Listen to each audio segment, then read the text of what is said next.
পলক ভাই কাইন্দেন না।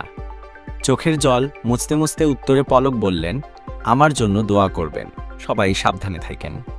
ঢাকার মহানগর দায়রা জজ আদালতের প্রাঙ্গণে প্রিজন ভ্যানে উঠার আগে কান্নায় ভেঙে পড়া সাবেক তথ্য ও যোগাযোগ প্রযুক্তি প্রতিমন্ত্রী জুনায়েদ আহমেদ পলককে একথা বলে সান্ত্বনা দিচ্ছিলেন তার এলাকার এক সমর্থক।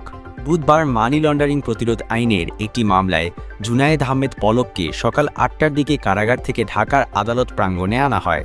তাকে রাখা হয় ঢাকা মহানগর দায়রা জজ আদালতের হাজতখানায়। দুর্নীতি দমন কমিশনের এই মামলায় পরে হাজতখানা থেকে পলককে আদালত কক্ষে নেওয়া হয়। বুধবার এই মামলার তদন্ত প্রতিবেদন দাখিলের কথা থাকলেও তা দাখিল করা হয়নি।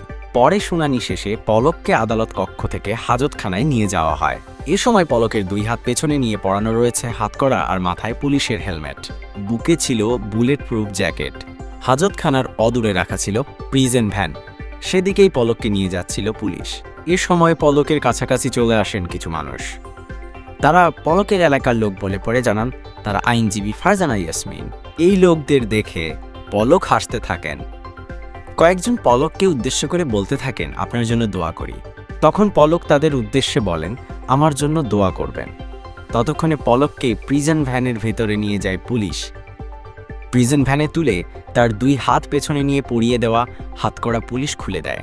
তার মাথার হেলমেটও খুলে নেওয়া হয়। এরপর প্রিজন ভ্যানের ভেতরে দাঁড়িয়ে পলক তার মাথা উঁচু করে লোহার ফোকর দিয়ে লোকজনের উদ্দেশ্যে বলতে থাকেন, আমার জন্য দোয়া করবেন, সবাই সাবধানে থাকবেন। তখন একজন সমর্থক বলেন, কোনো টেনশন কইরেন না ভাই। কথা শোনার পর পলক কাঁদতে শুরু করেন। তখন সেই লোক বলতে থাকেন, পলক ভাই কাইন্দেন না।